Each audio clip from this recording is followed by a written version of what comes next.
소개드릴 우리 소장님께서는 1992년이니까 벌써 25년 전이죠. 25년 전에 22,900볼트라는 고압 감전 사고로 정말 대형 사고를 당하셨습니다. 그리고 25년이라는 세월을 극복하면서 삶에 대한 여러 가지 파란만장한 그 스펙트럼을 겪으신 본인이십니다. 우리는 장애물 경기를 하면서 살고 있지만은 장애물은 다 이길 수가 있는데 장애를 이긴다는 건 그렇게 쉽지 않습니다. 정말 처음에 아까 뵙는 순간 저는 우리 인간 사회에 계시는 분이 아니라 어느 이렇게 신선세계에서 오셨다는 그런 느낌을 받았습니다. 그래서 아까 제가 정중히 부탁을 드렸습니다. 오늘 폭염이 쏟아지기 때문에 많은 회원들이 함께하지 못한 이 죄송스러움을 만약에 9월에 그 좋은 내용을 저희들이 다시 앵콜로 한번 요청을 드린다면 해주실 수 있겠냐고 그랬더니 행복누리 아카데미가 가는 길은 내 마지막 순간까지 같이 동행하겠다. 경기대학교 사회복지학을 석사학위를 받으시고 협성대학교에서 사회복지학 박사과정을 수료하시고 실천경영연구소장님을 하시면서 장애마저도 축복이다라는 소중한 주제를 가지고 오늘 우리를 행복의 세계로 이끌어 주실 백금기 소장님을 저보다 곱하기 10배로 환영해 주시기 바랍니다. 너무 과찬의 소개를 해주셔서 굉장히 부담스럽지만 그 부담감은 저와 함께하는 1시간 동안 제가 다 사그라드릴 수 있도록 하겠습니다. 폭염 주의보가 내렸음에도 불구하고 여기 오셨다는 것은 보통의 광기는 아니죠. 네. 잘 오셨다는 걸 느낄 수 있도록 저에게 주어진 시간 최선을 다해서 보답해 드릴 수 있도록 하겠습니다. 제가 오늘 좀 일찍 왔죠. 일찍 와서 이렇게 뵈니까 또 조금 전에 율동하시는 거 보니까 강의장이 아니라 여러분들과 함께하는 나이트클럽이었으면 어땠을까? 카바레였으면 더 좋았을 것 같다는 생각이 듭니다. 혹시 압니까? 운전하다가 끼어들기 잘못해서 삿대질하는 관계로 또 만났으면 어땠을까요? 큰일 날 뻔했지 않습니까? 어떤 관계로 또 만날지도 모르는데 다행스럽게도 행복누리 아카데미에서 강사로 뵙게 된 걸 무궁한 영광으로 생각합니다.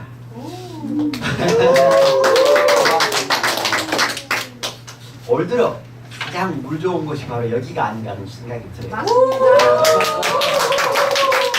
다른 데 어디서 강의를 하다 보면은 대한민국 평균 점수를 확 깎아먹는 분들이 상당히 많은데 또 다행스럽게 여기는 평균 점수를 올려주신 분들이 많아서 강사로서는 가장 흐뭇한 시간이 바로 이 시간이라고 말씀을 드릴 수가 있어요. 기왕이면은 다홍치마라면서요. 네, 저도 사람을 보기는 합니다. 그리고 물 좋은 데서 강의를 하다 보면 제가 또 흥분을 해서 목소리가 커질 수도 있습니다. 또는 목소리가 빨라질 수도 있습니다. 그래도 다행스러운 것은 듣기 괜찮은 목소리지 않나요? 네. 복 받으실 거예요. 발음도 좀 괜찮죠? 네. 제가 이렇게 자신있게 말씀드릴 수 있는 것은 강사가 되기 위해서 인생의 방향을 놓고 나아가다 보니 목소리나 발음까지도 매일같이 만들어가고 있는 사람이니까 그만큼 제가 자신있게 말씀을 드렸고 여러분들께 되게 마음을 비우고 편안하게 믿고 따라오셔도 좋을 것 같다는 생각이 듭니다. 해드릴 말씀은 산적히 많이 있으나 또 시간은 정해져 있다 보니까 이 시간 안에 여러분들의 시간 소중하게 꾸며가 드리기 위해서는 개개인의 성향을 좀 먼저 파악해야 그에 맞는 맞춤형 강의로 이 시간을 꾸며갔을 때 여러분들이 여기에 오셨던 시간이 아깝지 않을 것 같다는 생각이 듭니다. 자, 저도 또한 여러분들 개개인의 성향을 좀 살펴보도록 하겠습니다. 자, 오른손 한번 들어보실까요? 주먹을 쥐었다 폈다. 잘 되시죠? 네. 이번에는 손을 쫙 펴주시고 엄지손가락 한번 접어보겠습니다. 그리고 검지손가락 접겠습니다. 저는 검지가 없습니다. 여러분들은 접어주시고 이번에는 중지손가락 접겠습니다. 그리고 약지손가락 마지막으로 새끼손가락까지 다 접어보겠습니다. 잘 접으셨죠? 네. 물론 5개 손가락 다 사랑하시겠지만 이 중에서도 정말 아끼고 특출나게 사랑하는 손가락 딱 하나만 펴보시기 바랍니다. 그리고 우리 옆 사람들하고 한번 비교해 보십시오. 우리 옆 사람 어떤 손가락을 드셨는지 알아야 빨리 가까워질 수도 있고 친해질 수도 있기 때문에 그러죠. 예, 내려주시죠. 제가 하나씩 소개를 해드리겠습니다. 조금 전에 보니까 새끼손가락 들었던 분들 계시던데 새끼손가락 들었던 분들은 약속을 굉장히 중요시 여기시는 분들. 약속하면 뭐하고 뭐가 있을까요? 깊이는 모르시죠. 약속만이라는 걸 아는데 두 가지가 있죠. 말에 대한 약속이 있습니다. 또 하나는 시간에 대한 약속이 있습니다. 두 가지 약속만 잘 지키면 본인의 간이고 쓸개고 빼줄 가능성이 가장 높으신 분들이다. 그렇게 보여집니다. 아니 그렇죠. 네. 그리고 이번에는 약지 손가락 들었던 분들 안 계시죠? 가장 좋은 건데 우리 주먹 쥐었다가 약지 한번 들어보실까요? 잘 되시나요?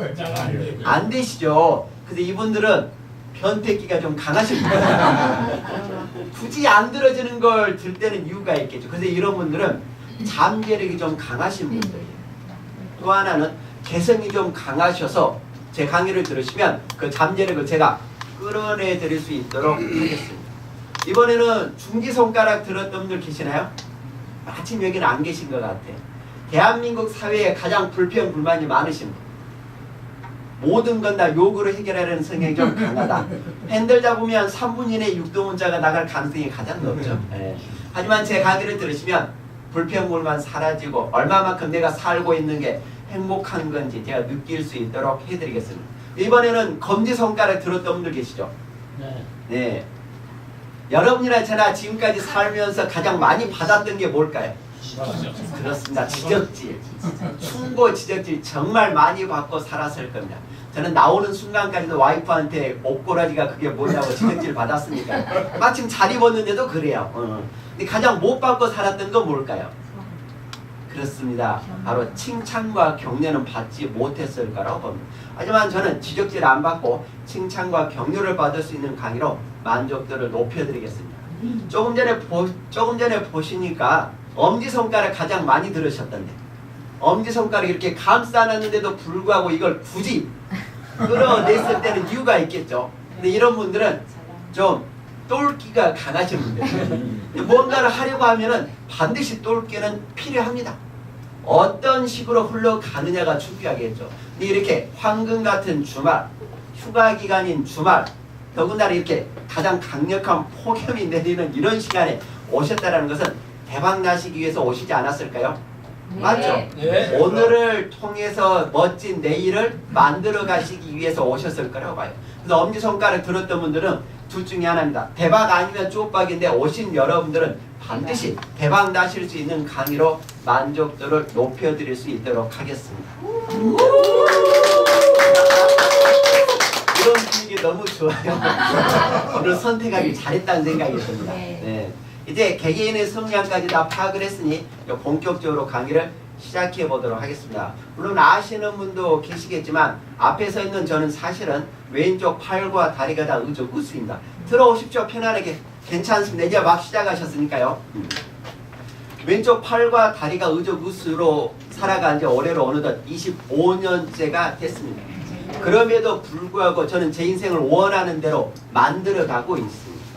내가 그만큼 내 인생을 만들어 오면서 비록 장애는 가졌지만 내가 원하는 삶을 살고 있기 때문에 누구보다도 즐겁고 행복하게 살아가고 있는 모습, 그 모습만 딱 알려드릴 수 있도록 하겠습니다. 그러면 어떻게 해서 이 자리까지 오게 됐는지 궁금하지 않으세요? 궁금해요. 궁금하셔야 제가 박수값을 해드릴 수 있습니다. 그 궁금증을 지금부터 낱낱이 다 보여드릴 수 있도록 하겠습니다. 제가 뒤에 보여드리는 슬라이드 자료는 다행스럽게도 글씨는 없습니다. 뭐 받아 적을 일도 없어요. 그냥 편안하게 제 강의에 집중하시면서 사진을 보면서 아 정말로 강사님이 저렇게 하고 있는 거구나. 많은 분들이 안 믿으시더라고. 그래서 제가 증거 자료로만 보여드릴 수 있도록 하겠습니다. 뒤에 보여드리는 사진이 누구인가요? 본인이신 거 아니에요? 저 닮았어요? 네네. 그놈이 그놈이죠. 이게 2010년도에 찍었던 첫 번째 책 표지 사진입니다. 장애마저도 축복이다. 이런 장애를 안고 살아가지만 저는 이렇게 즐기면서 살아가고 있습니다. 얼마만큼 이 대한민국은 우리를 위해서 준비하고 있는지 누구보다도 잘 알고 있다는 것 제 사례를 통해서 직접 보여드릴 테니까요. 하나 더 보여드릴까요? 현재 제가 살아가고 있는 모습 그대로. 시간이 짧기 때문에 조금 더 저에 대해서 자세하게 소개를 해드리겠습니다. 올해로 어느덧 45살입니다. 여러분들이 한참 막둥이 같기도 그럴 거고 조카 같기도 그럴 겁니다. 혹시 그렇게 보이시나요? 네. 고맙습니다. 제대로 봐주셔서. 저는 강의하는 연령층이 좀 다양합니다. 초등학생들부터 80대 어르신들까지 강의를 하는데 지금으로부터 5년 전에 수원에 있는 뭐 초등학교에서 강의를 한 적이 있어요. 4학년, 5학년, 6학년 학생들을 강당에 모아놓고 강의하다가 먼저 강사인 제가 먼저 제 나이를 다 소개하고 있었습니다. 그랬더니 갑자기 4학년 학생이 손을 번쩍 들더니 부모님하고 나이가 같다고 하면서 저보고 곱게 늙었대요. 나름대로 내가 관리를 잘했구나 하는 생각이 듭니다. 좀 취미가 의심스럽기는 할 텐데 이따 제가 취미했던 걸 다 사진으로 보여드릴 테니까 의심은 거두어 드실 수 있도록 하겠습니다. 좀 전에 보셨던 것처럼 방송활동도 많이 했고 제가 책도 어느덧 7권의 책이 나왔고 강의 CD는 2개나 있습니다. 대한민국에서 할 수 있는 학교 공부를 해볼 수 있는 데까지 다 해봤습니다. 직접 한번 볼까요? 이게 제가 현재까지 하고 있는 여러 취미들입니다. 오늘 아침도 일찍 일어나서 집 뒤에 산을 1시간 반 정도 걷고 왔습니다. 제가 이걸 정리하면서 이런 생각이 들었어요. 내 인생에 있어서 도전이 없는 삶은 곧 사치스럽다는 생각이 들었어요. 그런 도전 정신이 있어서 지금의 나를 만들어 왔기 때문에. 여기는 자동이네요. 뭐만 나오면 일단 적으시네. 역시 시대가 늦었다. 요즘 젊은이들은 안 적습니다. 뭘 할까요? 녹음을 합니다. 네, 그래서 다시 들으러. 저는 초상권이 없습니다. 마음껏 쓰셔도 돼요. 적자 생존이니까 적어야 돼요. 아, 그래도 방법이 그만하고. 네. 저는 초상권이 없습니다. 마음껏 활용하셔도 됩니다. 아무런 관계가 없습니다.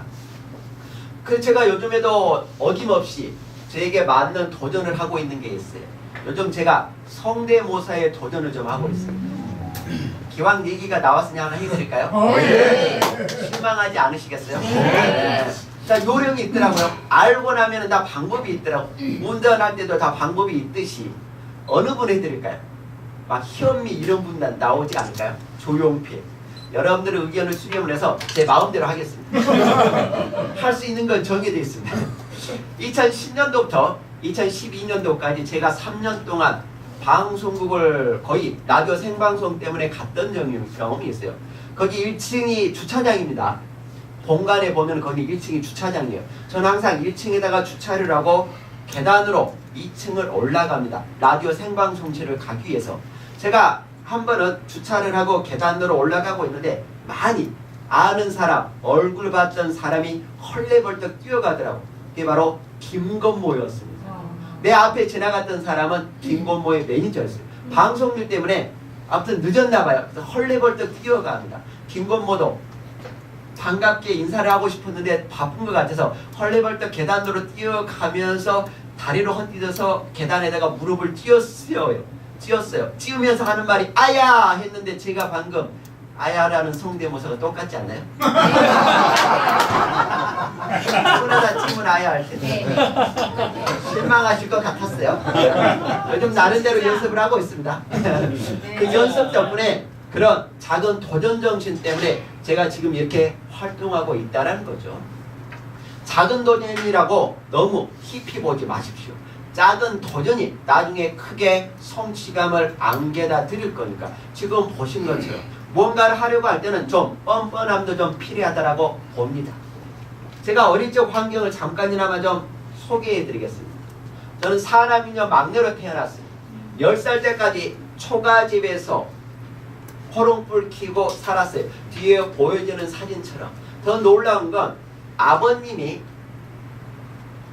10살 때 되던 여름에 지긋지긋한 가난만 남겨놓고 돌아가셨습니다. 이게 바로 그 흥분의 식구들이죠. 가족 계획을 잘못 세우신. 그래서 저는 부모님을 존경하진 않습니다. 가족 계획을 잘못 세우셨으니까. 그래도 어찌됐건 세상 살아볼 수 있는 기회를 주셨다는 거. 그 이상은 절대 바라지 않습니다. 부모님이 밉다고 내가 욕해봤자 주지 못하는 부모님 마음 더 찢어지게 가슴이 아플 거니까. 안 그러겠어요?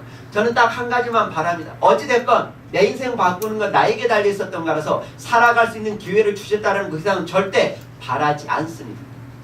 제가 고등학교를 졸업하고 가난을 이겨내기 위해서는 남들과 똑같은 일을 절대 할 수가 없습니다. 남들과 다른 일을 해야 되겠죠. 그래서 남들이 기피하는 일을 해야 됩니다. 또는 남들이 하지 않는 일을 해야 됩니다. 또 하나는 더 내 목숨을 담보로 하는 일을 했을 때 조금이라도 더 많은 월급을 받아들일 수가 있었기 때문에 그렇습니다. 그래서 제가 처음 시작을 했던 게 바로 전기외선 일종의 취업을 합니다. 전업사에서 일을 했습니다. 일을 하던 중에 92년도 8월 17일 날 22,900볼트에 감전사고를 당해서 장애 1급이라는 꼬리표를 평생 달고 살아가고 있습니다. 여러 다큐멘터리 찍었던 것 중에 도움이 될 만한 부분만 2분짜리로 편집해 왔으니 이 영상을 보시면 다음 이야기가 더 와닿을 것 같으니까 하나 보고 가도록 하겠습니다. 그리고 저 또한 외투 좀 벗어서 되겠죠? 네. 편안하게 하세요. 네, 고맙습니다. 네, 하나 보고 가도록 하겠습니다. 넥타이도 푸셔도 돼요. 알겠습니다.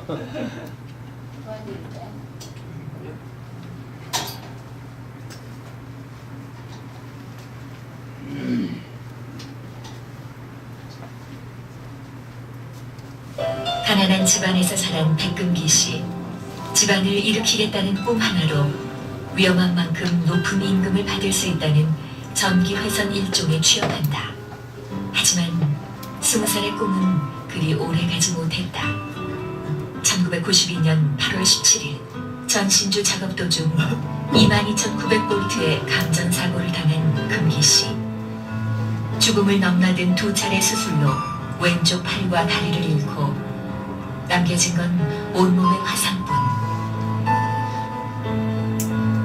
수술이 끝나고 없어진 다리를 보며 차라리 죽여달라고 소리쳤던 그.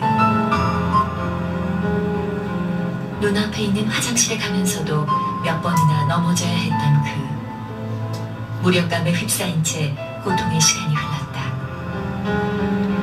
저런 몸이기 때문에 장애를 축복이라고 이야기할 수 있는 거죠. 달리 그런 이름이 붙었던 건 아니라는 걸 이제 보셔서 아시길 겁니다. 조금 더 자세하게 소개해드리겠습니다. 이게 바로 현재 착용하고 있는 왼쪽 의족 다리입니다. 무릎이 있는 것과 없는 것은 제가 걷는데 천지입니다. 저쪽에 있는 발이 오른쪽 발입니다. 그 발로 지금 이렇게 걸어다니고 있는 겁니다. 엄지발가락이 없습니다. 4개의 발가락이 있는데 움직이지 않습니다. 그래도 카바레를 좋아합니다. 이게 제 등짝입니다. 전신 45% 사도 화상. 몸의 딱 절반 뒤에 판은 다 화상이라고 보시면 됩니다. 이게 제 오른쪽 손입니다.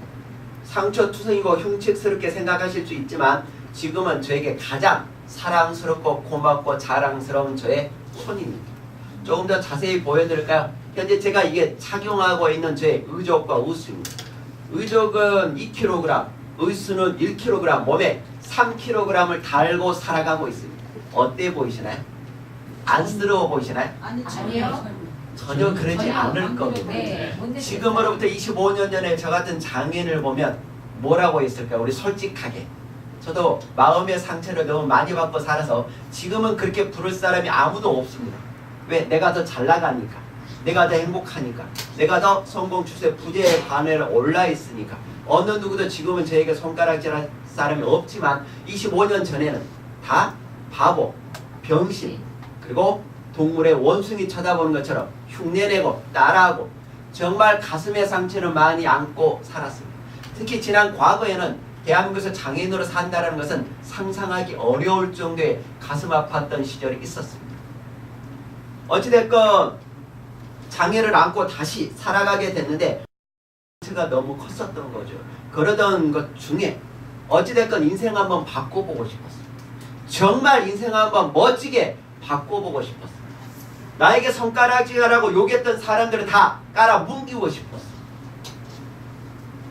그래서 인생을 완전히 지금은 바꿔오게 됐는데 시간이 정해져 있기 때문에 딱 중요한 가장 핵심들만 알려드릴 수 있도록 하겠습니다. 이렇게 딱 인생을 바꾸게 됐답니다.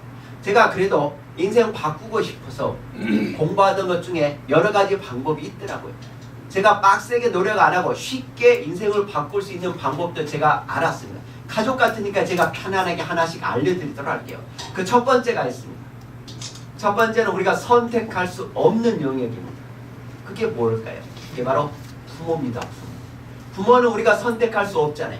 내가 태어나고 싶어서 부잣집에 태어날 수 있는 게 아니잖아요. 부모는 선택할 수가 없는 영역입니다. 부모 잘 만나서 유산 많이 받으면 인생 깨끗하게 끝나는 거지 않습니까? 1, 2형 유산 말고요. 1, 2형 유산은 6개월이면 다 까먹습니다. 최소한 1,000억 이상의 유산을 받았을 때 진짜 고맙고 감사하게 존경심을 표할 수 있는 부모가 되는 거죠. 유산 많이 받으면 게임이 끝납니다. 근데 우리에게는 그런 혜택을 보고 사신 분이 저를 포함해서 아무도 안 계시는 것 같아요. 맞죠? 유산으로 인생 바꾼 사람은 전체 인구 중에 5%가 안 됩니다. 얼마나 다행입니까? 유산 많이 받아서 인생 바꾸면 얼마나 좋을까요? 그렇다고 해서 저는 절대 그런 사람들이 존경스럽진 않습니다. 아니 부모 잘 만나는 것은 자기 복인 거죠. 근데 딱 한 가지는 하죠. 뭐랄까요? 부럽습니다. 어떻게 부잣집에 태어나서 태어나는 순간부터 나하고 다른 삶을 살아가고 있냐고. 부모를 잘 만나서 인생 바꿀 수 있는 건 우리하고 해당 사항이 안 되니까 접어두고, 그 첫 번째는 이미 벗어 던지겠습니다. 두 번째는 선택할 수 있는 영역입니다. 여러분이나 저나 다 선택을 하셨을 거라고 봅니다. 그게 뭘까요? 바로 배우자입니다. 배우자. 배우자 잘 만나면은 인생 바뀔 수 있는 거잖아요. 배우자는 내가 선택했지 않습니까? 혹시 여러분들은 연세가 많으신 분들은 강제로 얼굴도 안 보고 하셨을 수도 있어요. 그분은 빼놓겠습니다. 근데 나머지 분들은 다 내가 선택을 했잖아요. 내가 선택했는데 내 마음에 드는 배우자하고 지금 행복하게 사시고 계신 분이 얼마나 계실까요? 거의 안 계시죠. 여기 계시네. 요즘 최고의 신랑감으로 따지고 보면 바로 송혜 선생님이죠. 네. 90이 넘었죠? 네. 27년생. 그런데 아직도 월 1억씩 벌어오면 최고의 신랑감 아니에요? 네. 전국 돌아다니면서 그 좋은 거 다 갖고 집에 오시잖아. 네. 돈도 안 쓰세요. 그런데 그렇게 행복하신 분이 거의 안 계시잖아요. 내가 선택을 했지만. 그래서 내가 선택했던 배우자가 이쁠까요? 미울까요? 있겠죠. 뭐 몇몇 안 계신다니까요. 그 중에 한 분이시고 대부분은 다 미울 거예요. 더 꼴보기 싫을 거는 그동안에 마셨던 술, 담배값만 아껴도 집 한 채는 샀겠네. 웃으시는 거 보니까 공감하시네. 배우자를 꼬실 때는 하늘에 별도 따다 줄 것처럼 꼬셔야 되지 않았나요? 손에 물 한 방울 묻히지 않겠다라고 했던 약속에 서가서 우리는 지금까지 살았는데, 시간적 경제적 자유를 얻으신 분이 얼마나 계실까요? 거의 안 계시죠. 그래서 집에 가면 배우자가 꼴보기 싫기 시작합니다. 그래서 제가 죽이는 방법도 연구해서 알려드릴게요.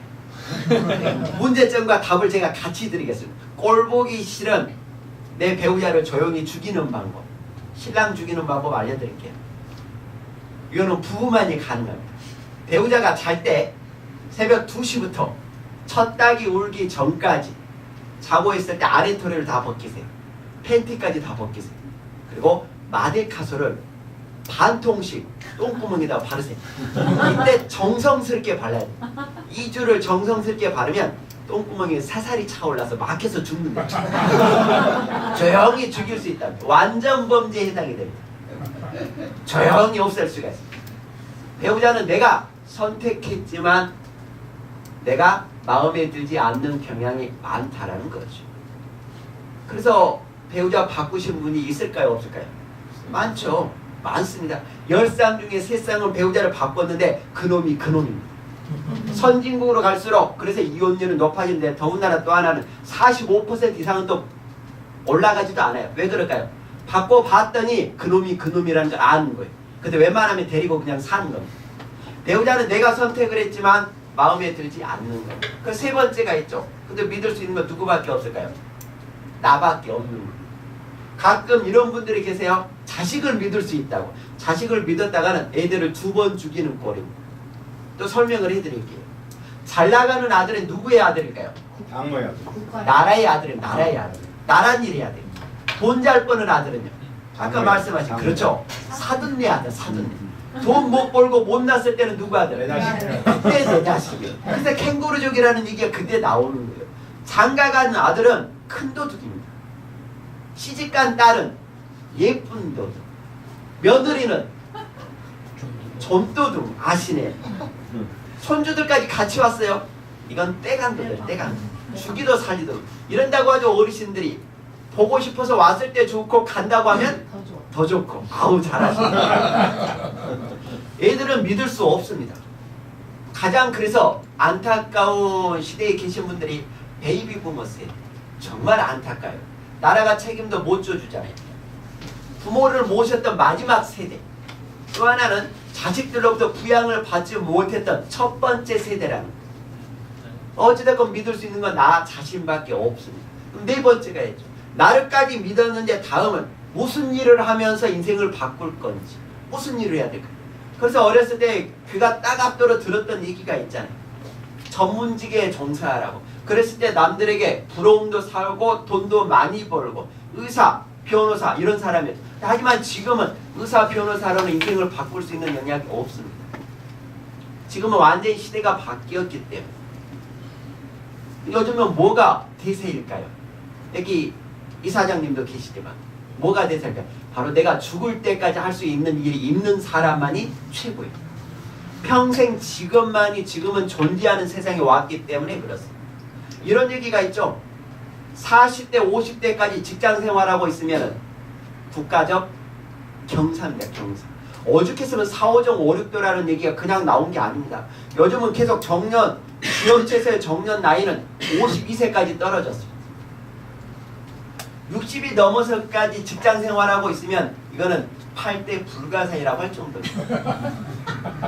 근데 중요한 건 이 선생님도 계시지만 10에 정년을 하고 나왔다고 쳐요. 조금 전에 말씀하셨던 것처럼 124살까지 사실 텐데 뭘로 사실 거예요?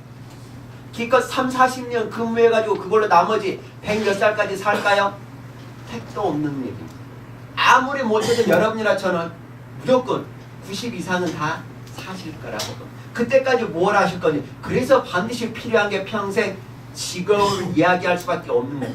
나라에서도 항상 이야기하는 게 일자리 이야기하는 거잖아요. 일을 했을 때 우리가 살아가면서 쓰리고의 피박을 안 당해요. 포스터 칠 때 가장 당하지 말아야 될 게 뭐예요? 우리 쓰리고하고 피박이 전에 따따블로 돈 다 뺏기니까 살면서 쓰리고의 피박을 안 맞아야 될 것이 바로 평생 직업이 있으면 반드시 면할 수가 있기 때문에 제가 자신 있게 말씀드립니다. 어떻게 제가 노후를 안 거쳐봤는데 어떻게 할까요? 어떻게 할까요?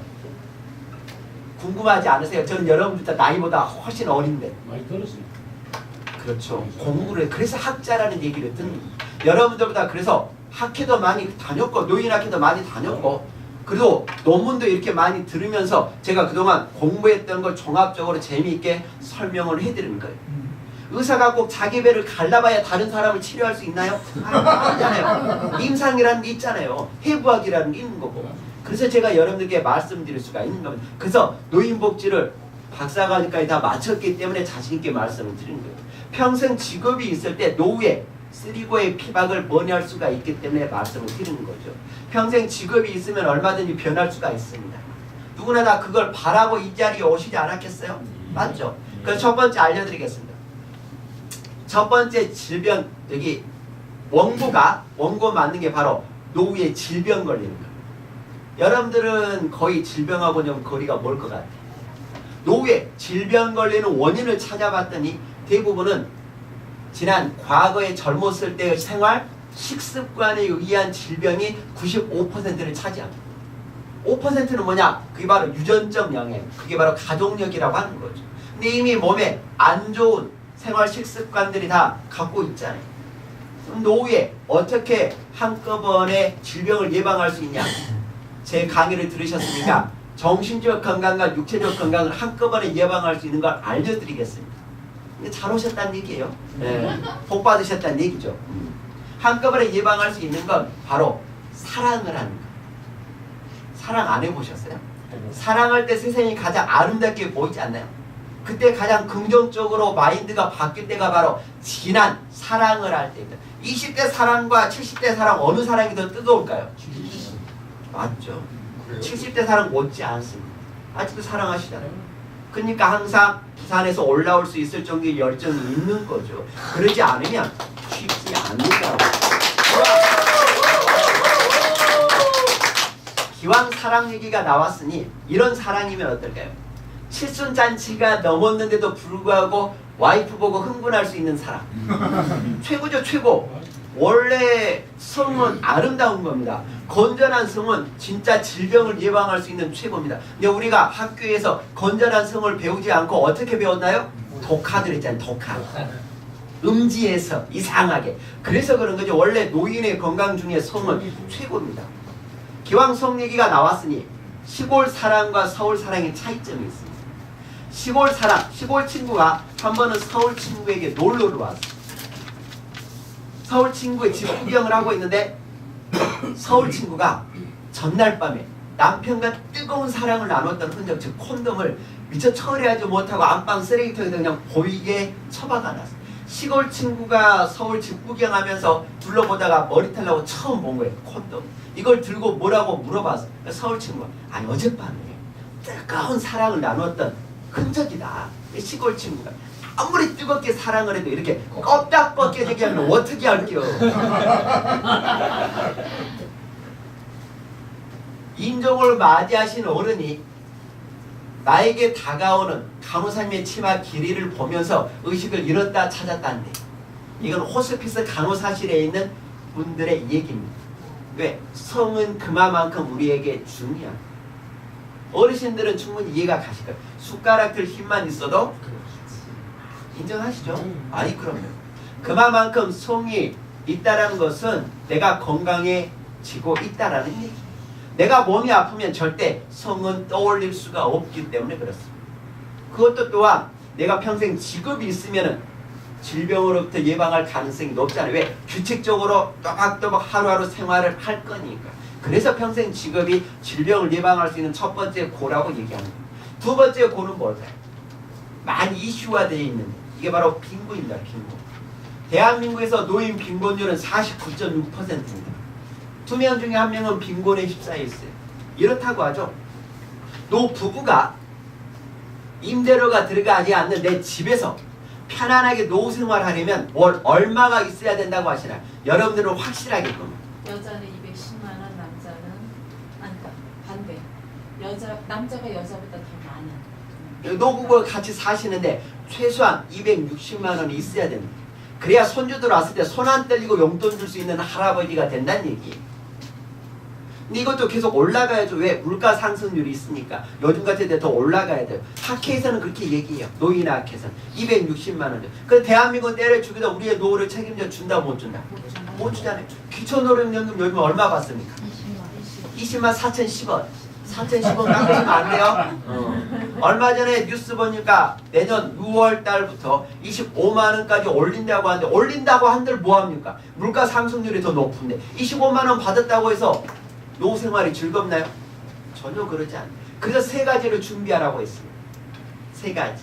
그 첫 번째가 바로 퇴직연금. 요즘은 퇴직금 정산 안 해줍니다. 예전에는 중간 정산시켜서 가져가라고 했잖아요. 요즘은 가져가면 큰일 나기 때문에 절대 중간 정산 안 해줍니다. 근데 노후까지 퇴직금을 고스란히 놔두고 있는 분이 얼마나 계실까요? 거의 안 계시죠. 또 두 번째가 있습니다. 믿지 말자 국민연금. 내가 부지런히 88년도부터 지금까지 잘 넣었다고 해도 100만 원 안짝. 그걸로 260만 원 못 맞추잖아요. 하지만 노후에 1, 20만 원은 생활의 질이 완전히 달라질 거니까 그 돈도 없는 것보다는 낫다. 그건 나라가 망하기 전까지는 존재하는 돈입니다. 500조 원이 넘어가고 있어요. 국가 1년 예산보다 더 많습니다. 나라가 그걸 운영했기 때문에 나라가 망하기 전에는 존재할 겁니다. 걱정하지 않으셔도 돼요. 그래서 세 번째가 있죠. 개인연금을 얘기했습니다. 이미 10년 전, 15년 전 개인연금 들라고 했잖아요. 근데 그걸 지금하고 따져보면 원금도 못 차게 생겼어. 왜 그럴까요? 금리가 완전히 틀려요. 그때는 대한민국 7%, 8% 성장할 때 그때는 금리도 막 7%, 8% 그랬잖아요. 지금은 몇 퍼센트? 1.25%. 대한민국 오르기 어렵습니다. 떨어졌지만 떨어졌지 오르기는 어렵습니다. 왜? 대한민국 지금 돈이 회전율이 안 된다는 거 여러분들 더 잘 알고 있기 때문에. 그래서 국가 정책으로 내세운 게 있어요. 뭐가 있죠? 주연이라고 하는데 그게 바로 주택연금이에요. 주택은 자식들에게 물려줄 자산이 절대 아닙니다. 물려주면 큰일 나는 겁니다. 내가 사는 동안 내가 활용해야 될 자산이라고 해서 그걸 사용 자산이다라고 얘기합니다. 퇴직금하고 국민연금하고 개인연금 있으면 좋고 없으면 주택을 국가에 담보로 맡기고 연금으로 타서 내가 노후까지 쓸 수 있다라면 그 돈을 합쳐서 260만 원 만들려고 했던 이게 바로 그 얘기예요. 그래서 집을 반드시 노후에는 갖고 있어야 된다는 얘기입니다. 그렇게 해서 260만 원 만들어서 노후 생활을 편안하게 생활하시라는 얘기죠. 물론 주택연금에 관련돼서는 그건 복불복입니다. 거기까지는 깊은 얘기를 못 해드리지만 갖고 있으면 노후에 일정 시점이 되면 담보로 맡기고 연금으로 찾아서 쓰는 게 저는 탁월한 효과라고 봐요. 자식들하고 물려줄 생각하면 절대 안 됩니다. 그것도 또한 이겨낼 수 있는 게 평생 직업이 있으면 얼마나 좋을까요? 죽을 때까지 내가 벌어서 쓸 수 있는 거 이상 좋은 재테크는 있다 없다? 없다. 그게 최고입니다. 건물 갖고 있다고 생각해 보십시오. 얼마나 말썽입니까? 그것도 계속 소송이 소송. 쉽지 않습니다. 가장 좋은 건 죽을 때까지 내가 벌어서 쓸 수 있는 거 이상 좋은 재테크는 없다라는 얘기. 그래서 평생 직업이 우리에게는 반드시 필요한 시대에 살고 있다는 얘기입니다. 세 번째 쓰리고는 뭘까요? 바로 고독입니다. 고독. 얼마나 외롭습니까? 요즘같이 폭염 속에 가장 어르신이 많이 모이는 곳이 어디예요? 경로당. 지하철. 무료잖아요. 타보시면 아시겠지만 거의 3분의 2는 어르신. 평일에 낮에 타보십시오. 다 어르신들이. 어디 갈까요? 더우니까. 시원할 때는 탑골공원, 종려공원, 파고다공원 가실 텐데 요즘은 거기에도 계실 수가 없어. 너무 뜨거우니까. 그러니까 무료로. 지하철. 24시간 타도 누가 뭐라고 안 해. 무료니까. 얼마나 외롭습니다. 내가 일이 있으면 그 외로움을 떨칠 수가 있죠. 외로운 사람은 반드시 우울증에 걸릴 확률이 높습니다. 대한민국에서 우울증에 걸리면 바로 연결되는 게 있는데 그게 바로 노인 자살. 맞습니다. 노인 자살에. 그래서 노인 자살률이 대한민국이 OECD 국가 중에 높다라고 하는 겁니다. 2014년도까지는 하루에 11명꼴로 돌아가셨어요. 할 일이 없습니다. 근데 2015년도, 6년도에는 좀 줄었습니다. 하루에 9명 정도, 8.9명이니까 9명. 왜 줄었을까요? 노인 일자리가 좀 생기만 하면서 줄었다고는 해요. 근데 다시 노인 자살률이 조금씩 더 늘어나고 있답니다. 왜? 노인 인구가 급속도로 지금 늘어나고 있습니다. 무서운 겁니다, 이게. 그러면은 노인 자살률이 있기 전에 그 전에 노인 우울증에 걸리는 원인부터 살펴보요. 크게 두 가지만 알려드리겠습니다. 첫 번째는 지지고 볶고 싸워도 노후에 배우자가 있는 게 낫습니다. 계셔보셔서 아시겠지만 배우자가 있었을 때 이놈 저놈 욕을 해도 다 받아줄 거니까 자식들은 그걸 이해를 못할 거예요. 지지고 볶고 싸워도 그래서 배우자가 있는 게 납니다. 80 넘으신 어르신이 80평생 살면서 할머니를 한 번도 이겨본 일이 없대요. 근데 한번 죽기 전에 한 번은 이겨보고 싶은 마음에 할머니에게 도전장을 딱 내밀었어요. 그 도전장이 뭘까요? 남자가 자신 있게 할 수 있는 도전장. 그게 바로 오줌 멀리 싸기. 그렇죠. 어렸을 때 다 그런 시합 해보셨을 거 아니에요. 할머니에게 얘기했더니 할머니가 그래도 쿨하게 오케이 허락을 했어요. 우리 앞에 딱 손을 긋고 할머니와 할아버지하고 나란히 섰어요. 할머니가 곰곰이 생각하시더니 할아버지한테 단 조건을 걸었어요. 손으로 잡기 없이 싸웁시다. 그래서 또 졌어요. 또 졌어요. 이렇게 아웅다웅하고 싸워도 같이 사시는 게 노후에 외롭지 않다라는 얘기예요. 두 번째, 배우자의 사망 말고 두 번째가 있습니다. 그게 바로 배우자의 퇴직입니다. 퇴직. 배우자가 믿었던 배우자가 퇴직하고 나면 급속도로 우울증이 올 확률이 바로 두 번째가 배우자가 퇴직하는 거예요. 배우자가 퇴직하고 나면 배우자가 집에 있어요. 그러면 이때부터는 걱정거리가 돼요. 근심덩어리가 바로 됩니다. 짐덩어리가 되기 시작하죠. 그래서 나하고 마주보고 있으면 이건 원수덩어리가 됩니다. 그래서 내가 데리고 나오자니 이건 완전히 짐덩어리가 되는 거죠. 혼자 나가게 내버려두면 이건 사고덩어리. 그렇다고 해서 며느리에게 맡기면 구박덩어리 됩니다. 이때부터는 짠하게 되는 거죠. 그래서 퇴직하면 반드시 우리가 붙이는 호칭이 하나 있어요. 퇴직 난민이다. 하늘이 두 쪽 나도 절대 함부로 나오지 말라고 하죠. 그래서 평생 직업이 있으면 그것 또한 얼마든지 고독도 벗어날 수가 있기 때문에 제가 말씀을 드리는 거죠. 그러면 피박은 뭘까요? 피박. 여러분이나 저나 이미 다 그 병에 걸려 있어요. 모두가 다 걸려 있어요. 대한민국 이미 선진국 반열에 오름과 동시에 그 병은 다 걸려 있어요. 바로 상대적 빈곤감이에요. 특히 남성분들은 기왕이면 뭐에 걸려 있나요? 고급 승용차. 기왕이면 돈 있으면 세단 사고 싶지 않나요? 그러잖아요. 7천만 원, 8천만 원짜리. 여성분들은 뭐예요? 바로 똥백에 걸려 있잖아요. 브랜드 백가방. 목숨 걸고 사수하라 똥백. 이런 분이 계세요. 온몸에 브랜드로 도배를 한 사람이 사우나장에 왔어요. 사우나장에 오면은 본인의 옷을 다 벗어야 되잖아요. 근데 본인의 브랜드를 보여줄 수 없지 않습니까? 그럼 꼭 그런 분들은 팬티만큼 입고 돌아다녀요. 왜? 팬티의 브랜드를 보여주고 싶어서. 나 브랜드 입었다는 얘기죠. 내 몸에 브랜드가 하나도 없어요. DDM 상표, 동대문 상표죠. 이런 분들은 사우나장에 왔을 때 옷 벗는 것만 봐도 표시가 다릅니다. 절대 바지하고 팬티 따로 못 벗습니다. 왜? 쪽팔리니까. 이런 분들은 한꺼번에 벗어서 빨리 처박거나. 우리는 알게 모르게 이미 브랜드 백. 여러분들 산에 가서 보시면 아시잖아요. 모자 쓰는 것부터 다르지 않나요? 누구는 브랜드고 누구는 동대문이고. 이미 딱 거기서부터 상대적 빈곤감에 걸려 있다는 거예요. 내가 벌어서 쓸 수 있으면 그걸 절대 꿀리지 하지 않을 거니까. 그래서 평생 직업이 있으면 고독도 우리는 쓰리고의 피박까지 다 면할 수가 있기 때문에 제가 장난스럽게 말씀드렸지만 그래서 정말 중요한 거고 여러분들 여기 오신 건 정말 잘 오셨다는 얘기예요. 그러면은 기왕 내가 원했던 평생 직업 그걸 조금 더 돋보이게 하기 위해서 또는 그 분야에 있어서 1% 이내에 들어가게 하기 위해서는 이걸 목표화해야 돼요. 인생의 목표. 인생의 목표가 있는 사람과 없는 사람은 하루의 삶이 완전히 다를 거니까. 여러분들 인생의 목표 있지 않습니까? 2017년도에 어떻게 살겠다라고 하는 다짐들이 있었어요? 없었어요? 있어요. 있었죠. 그대로 지금까지 살고 계신 예. 네. 두 분밖에 안 계신. 근데 여기는 그렇게 살고 계신 분이 많은 것. 다른 데 가면 거의 없습니다. 제가 이렇게 여쭤보겠습니다. 여러분들이 세웠던 목표, 인생의 목표 정말 간절한지 한번 물어보고 싶어요. 세웠던 목표 정말 간절한지 한번 여쭤보고 싶습니다. 거의 대답을 못하십니다. 1000명이 넘는데 강의장에서 강의를 하다고 물어봐도 거의 대답을 못합니다. 가끔 두 부류의 사람이 돼요.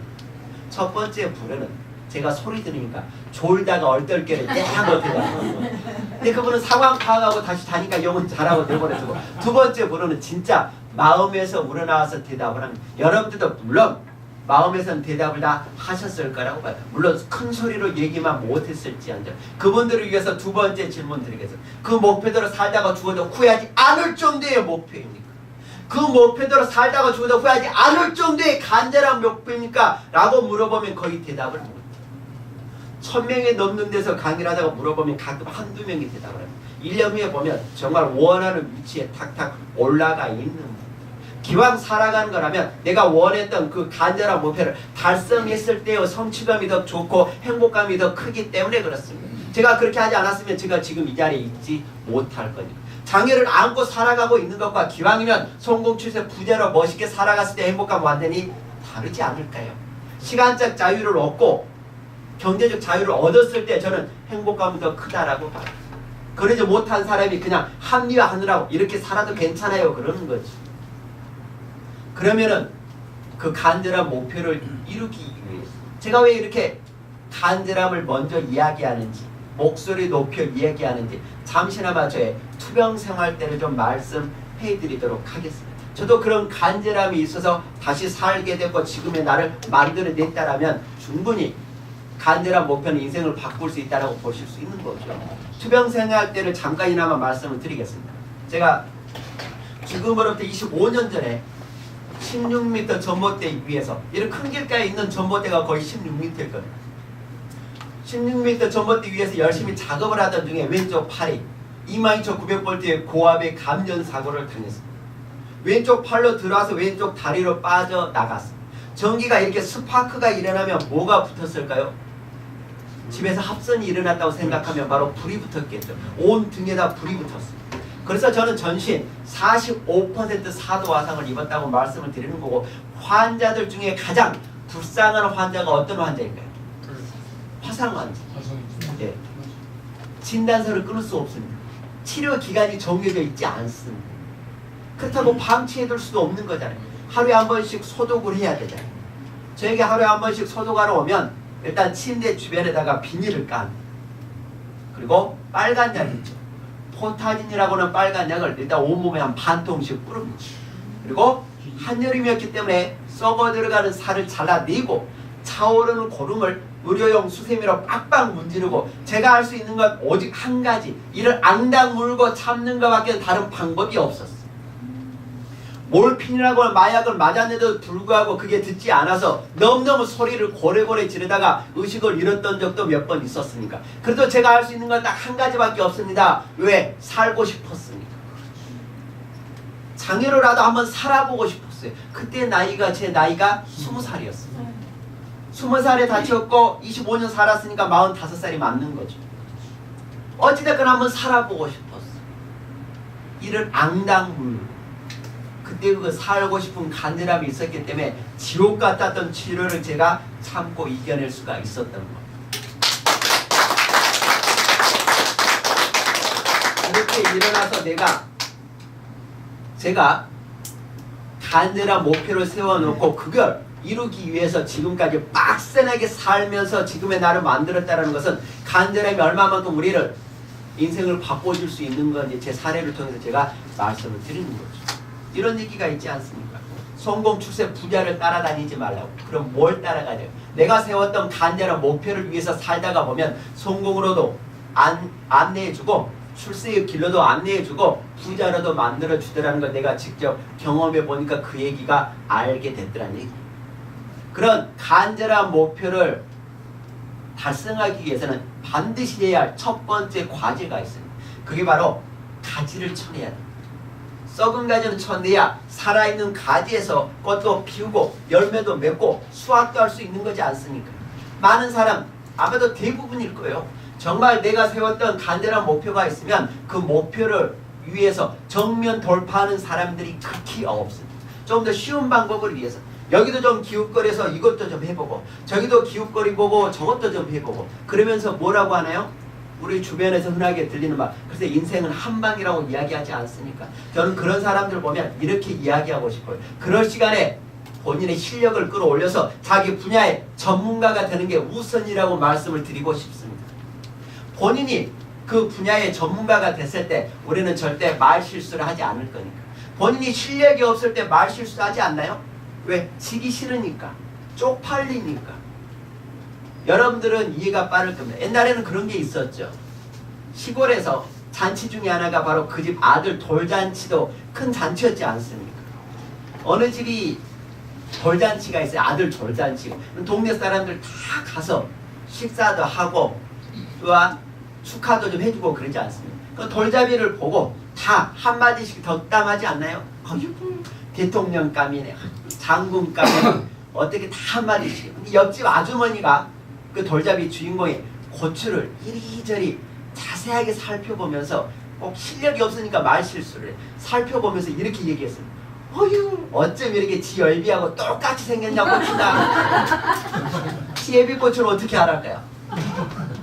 바람을 피웠다는 얘기겠죠.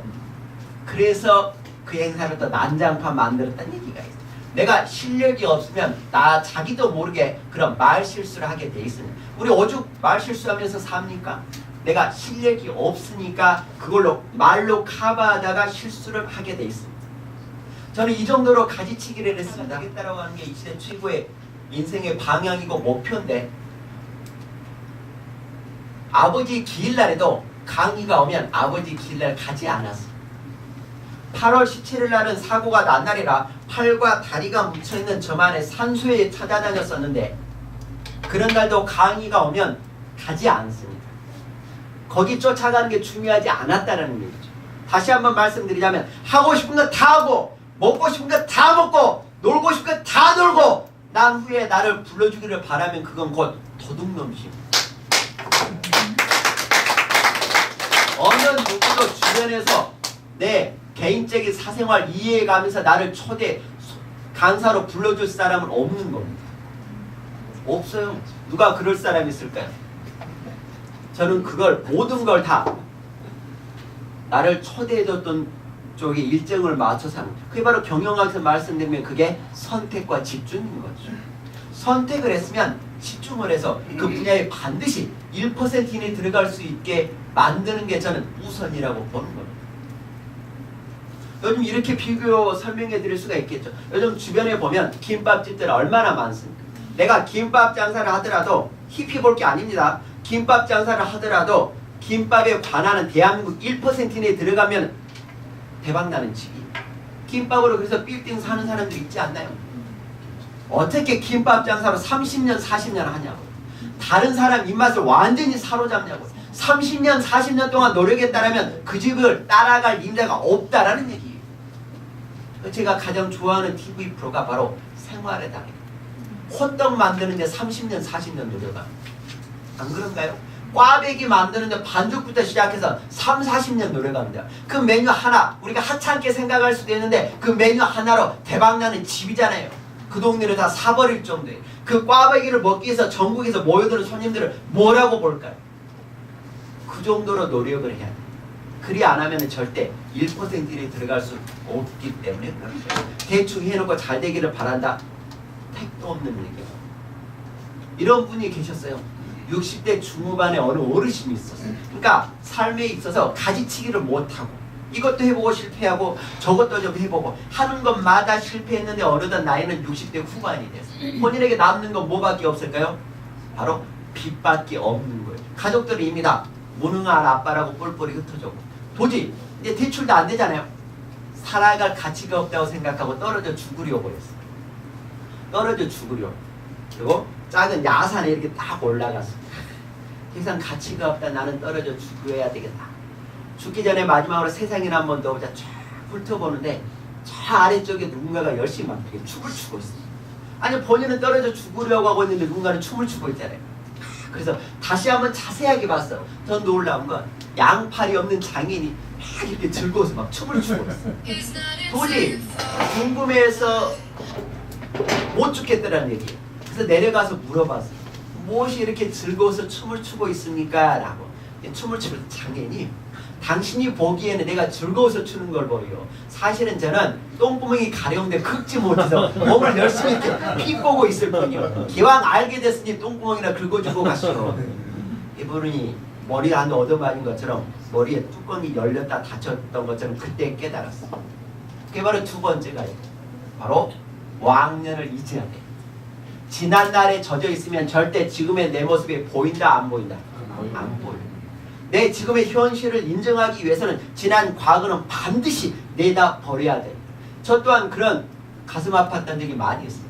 저는 뭔가를 하려고 하면 가장 먼저 걸렸던 게 바로 장애가 걸렸지 않겠습니까? 걸렸겠죠. 그러면 항상 이렇게 하소연했어요. 사고만 나지 않았더라면 팔과 다리 중에 하나만이라도 있었으면 내가 이곳을 하지 않았을 텐데 했던 때가 무수히 많았습니다.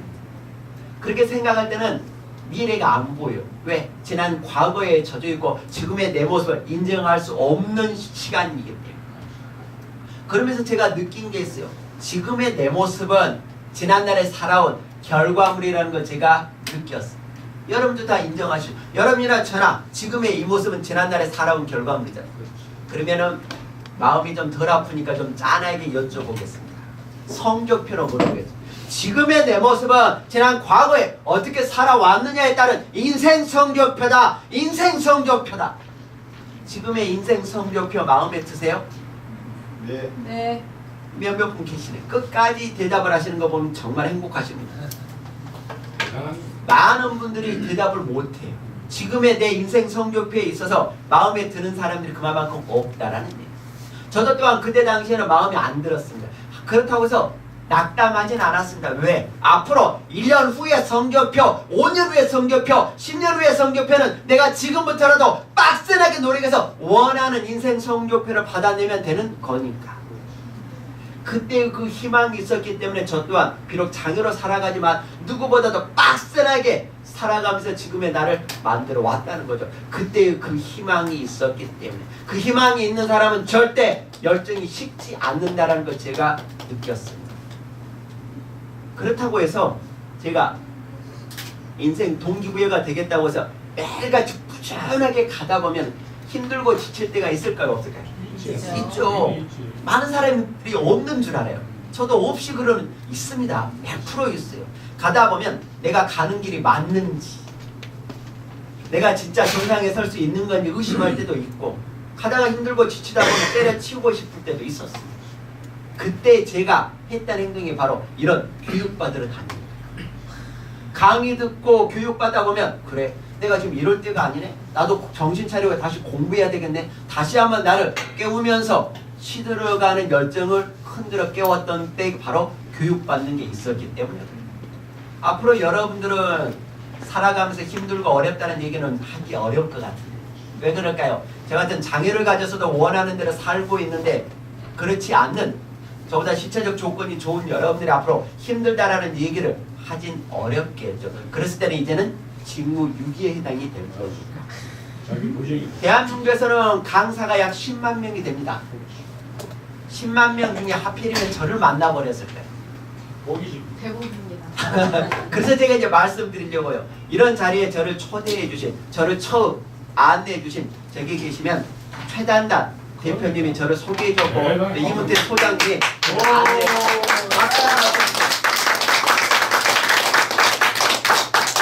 또 무수히 많은 강사들 중에 저를 만나게 해주셨으니까 괜찮죠? 네. 저희들이 보기 아주 많죠. 좋습니다. 저희들이 보기 많죠. 고맙습니다. 그래서 교육은 그래서 받는 게 필요한 겁니다. 그래서 교육을 받는 거지. 그냥 시간 때우기 위해서 교육받는다. 그래서 해먹는 절대 그런 건 미래가 보이지 않을 거니까. 그러면 교육은 한 번만 받아야 될까요? 아니면 꾸준하게 받아야 될까요? 꾸준히 볼 때까지. 역시 여기는 분위기가 다릅니다. 맞습니다. 많은 분들이 건방 떠는 사람들이 한 번만 듣고 아는 체하는 사람. 그런 사람들은 절대 본인의 인생 바뀌지 않습니다. 그래서 콩나물 기르는 것처럼 저는 공부를 하라고 해요. 콩나물 키우는 것처럼. 콩나물 씨로 지푸라기를 태웠던 재 아래다가 깔고 콩 뿌리고 입을 뒤집어 씌워서 모시잖아요. 이때 물을 붓습니다. 물을 부으면 빠질까요? 고일까요? 빠져버려요. 빠지죠. 알지만 다음날 같은 시간에 같은 양의 물을 또 부어야 돼요? 말아야 돼요? 뭐예요? 그게 꾸준하게 붓다 보면 콩나물. 콩나물이 성장해 있는 모습을 볼 거니까 교육은 그때까지 꾸준하게 물론 여러분들 오늘 제 강의를 듣고 다 기억하고 가실 거라고 저 또한 생각하지 않습니다. 95%를 잊어먹을 거예요. 제 강의가 끝남과 동시에 일단 20% 잊어먹었어요.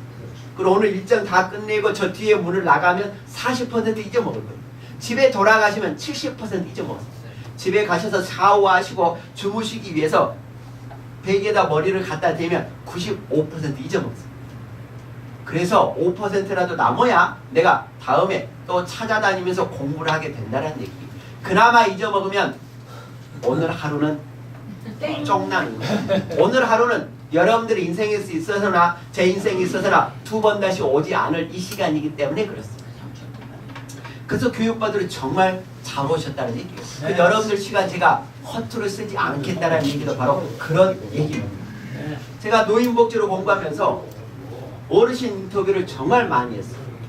제가 가장 기억에 남는 어르신이 100세가 넘는 어르신을 인터뷰를 했던 적이 있어요.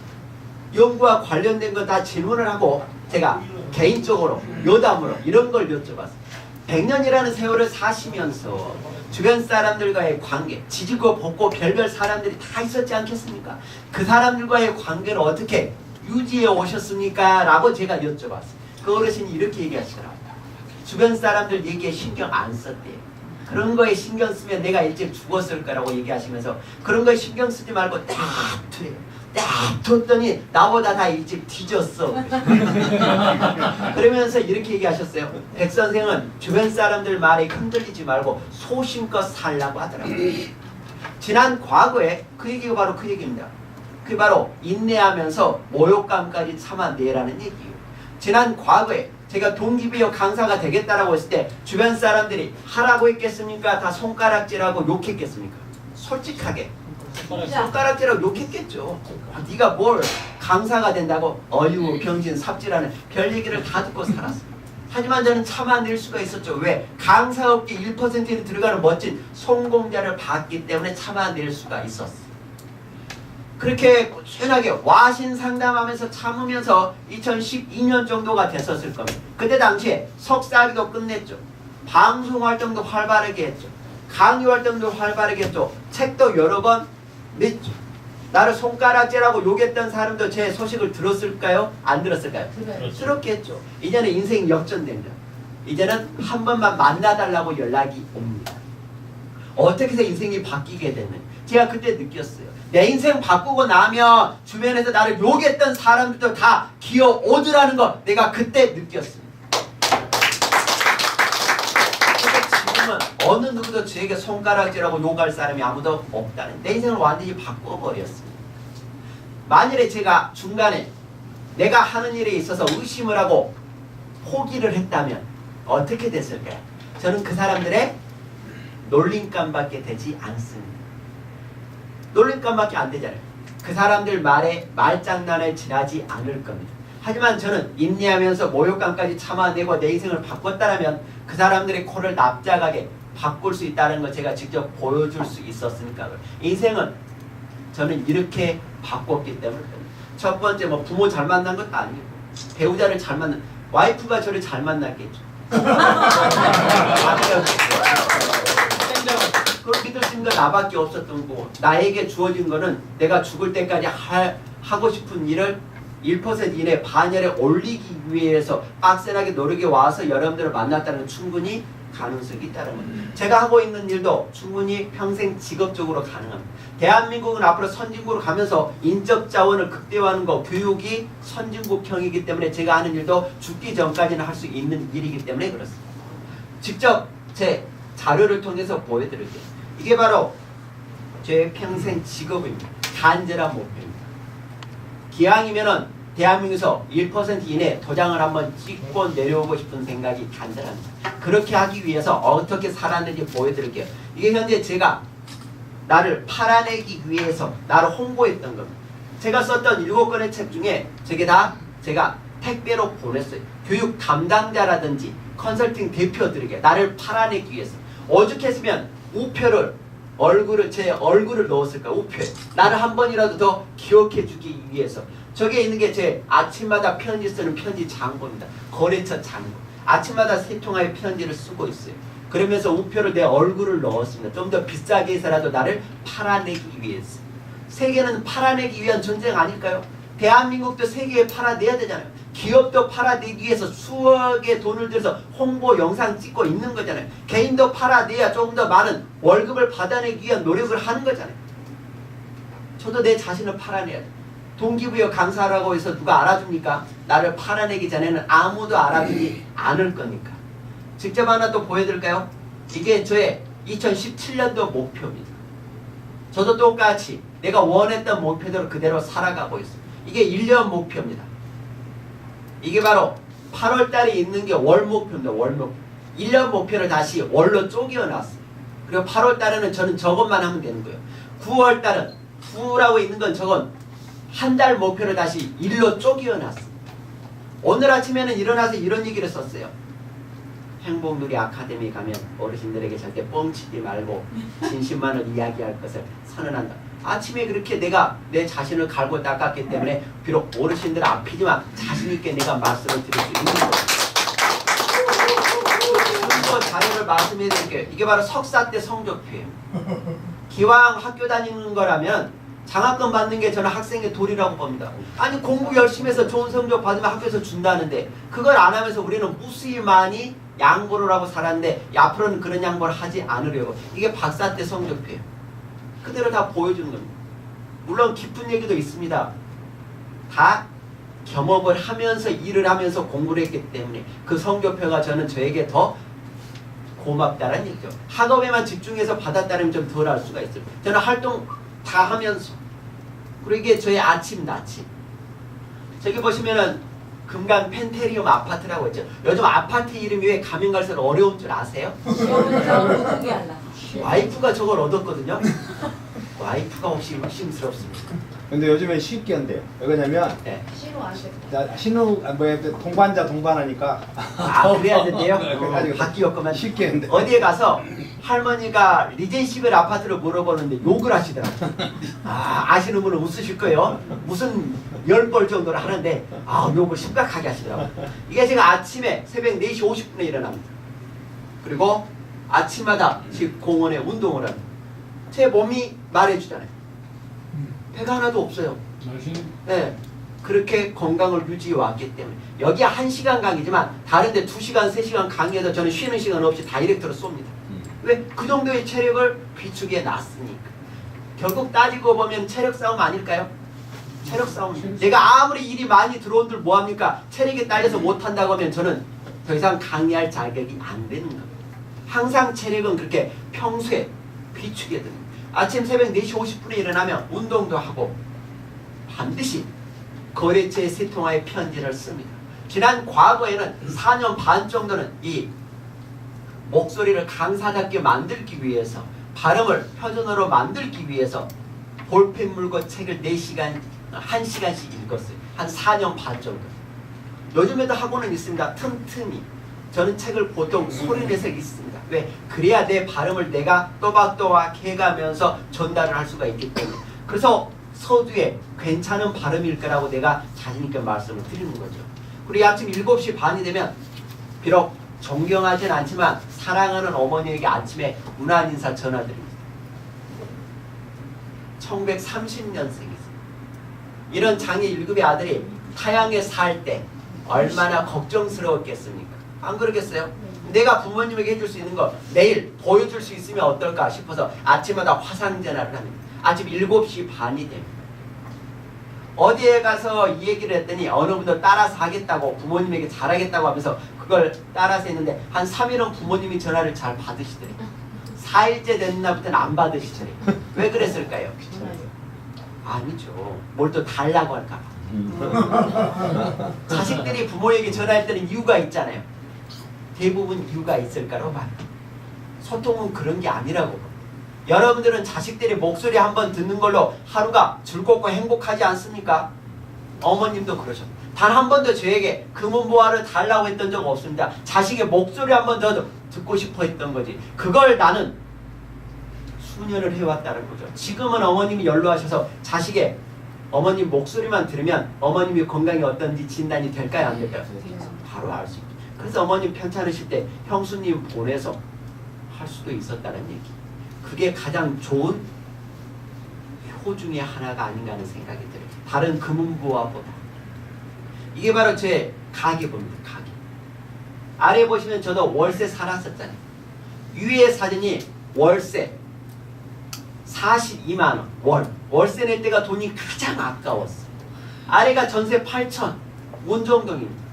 가계부 쓰면서 아둥바둥 모아서 2013년 4월 26일 날 송파구 장지동 송파 파인타운에 내가 집을 샀어요. 가능합니다. 살면서 자기 집은 반드시 있어야 되기 때문에. 그러니까 제가 자신있게 말씀을 드리는 거죠. 그때 당시에 수억을 주고 샀는데 3년 만에 그 수억이 되고 1년 사이에 더 오르더라고. 대한민국 서울은 미친 것 같아요. 집값이 진짜 미쳤어요. 너무 거품이 큽니다.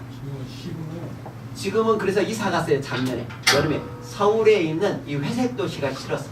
남양주에 있는 공기가 너무 좋더라고요. 아침마다 그래서 운동하면서 너무 좋습니다. 저는 이렇게 월, 화, 수, 목, 금요일은 딱 스탠하게 삽니다. 토요일하고 일요일 날은 좀 더 여유롭게 자고 그래도 6시 정도 되면 눈이 떠집니다. 오늘 아침에 눈 떠서 집 뒤에 약수터까지 1시간 반에서 2시간 정도 가볍게 산책하고 운동하고 이게 바로 내가 만들어가고 있는 내 삶이니까. 이게 바로 제 집에 보시면 이런 서재가 있습니다. 일주일에 한 권씩의 책을 읽었던 거. 이게 내가 이루고자 하는 간절한 목표는 집에 서재의 벽에 딱 붙어있습니다. 이게 바로 제 일기장입니다. 일기장. 오늘 하루를 어떻게 보냈는지. 오늘의 일기 쓸 내용은 여러분들의 눈동자, 여러분들과 함께했던 이 시간, 이 느낌을 그대로 적을 수 있으면 좋겠죠. 오늘 하루 어떻게 살았는지. 많은 사람들이 물어봐요.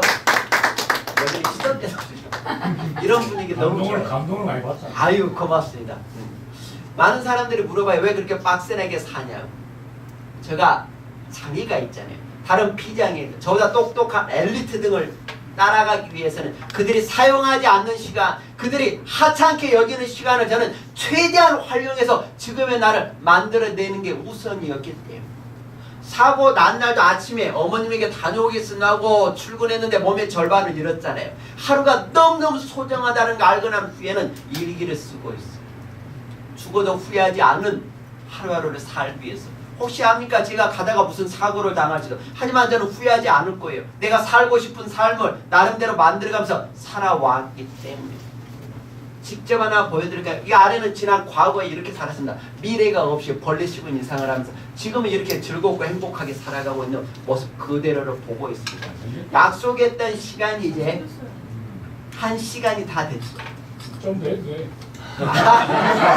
제가 또 여의도에 약속이 있어요. 아니 그 감동이야. 여의도에 약속이 있어서 또 이제 가야 되니까 약속했던 시간이 어느덧 흘러가고 있는데 딱 5가지로만 내가 마무리 정리해드리도록 하겠습니다. 어찌됐건 첫 번째는 스스로를 사랑해야 돼. 정말 소중하게 생각할 건 자기 자신. 자기 자신을 사랑할 줄 아는 사람이 주변 사람들 보면 웃을까요? 인상 쓸까요? 웃겠죠. 웃어야 주변 사람들이 모여듭니다. 이런 얘기가 있잖아요. 인상이 바뀌어야 인생이 바뀐다. 저는 집이 대부분 25층, 17층이었습니다. 아파트에서 엘리베이터 타면 같은 라인에 아줌마들하고 함께 엘리베이터 탔을 때 얼마나 뻘쭘하나요? 그러죠? 여러분들 특히 아주머니분들도 낯선 남자가 탔을 때 얼마나 어색합니까? 그래서 저는 그렇죠. 그래서 저는 내가 내 자신을 사랑하기 때문에 내가 먼저 인사해요. 배꼽 인사. 그리고 몇 호에 사는 누굽니다라고 내가 먼저 인사합니다. 하도 인사를 잘했더니 한 번은 어떤 아주머니가 혹시 목사님 아니세요? 물어보고 목사님만 인사를 잘하시는구나. 내 자신을 그렇게 사랑하는 게 일단 우선. 행복누리 아카데미에 오신 여러분들은 반드시 자기 스스로를 먼저 사랑하셨기 때문에 오셨을 거라고 저는 봅니다. 이렇게 오시는 거 쉽지 않습니다. 소장님은 진짜 여러분들은 한 분 한 분 떠받들으셔야 돼요.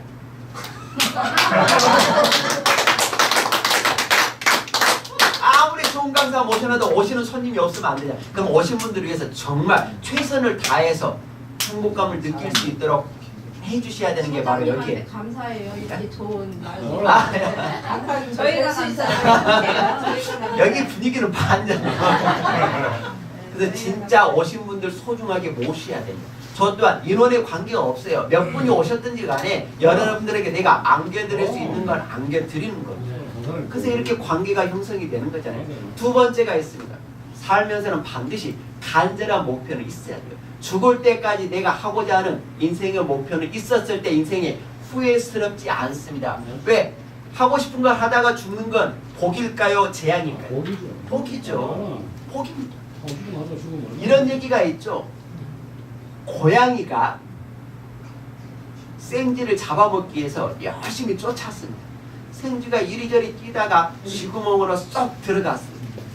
고양이가 포기하지 않았습니다. 고양이가 갑자기 쥐구멍 옆에서 고양이 야옹이를 하는 게 아니라 멍멍멍 짖기 시작합니다. 멍멍멍.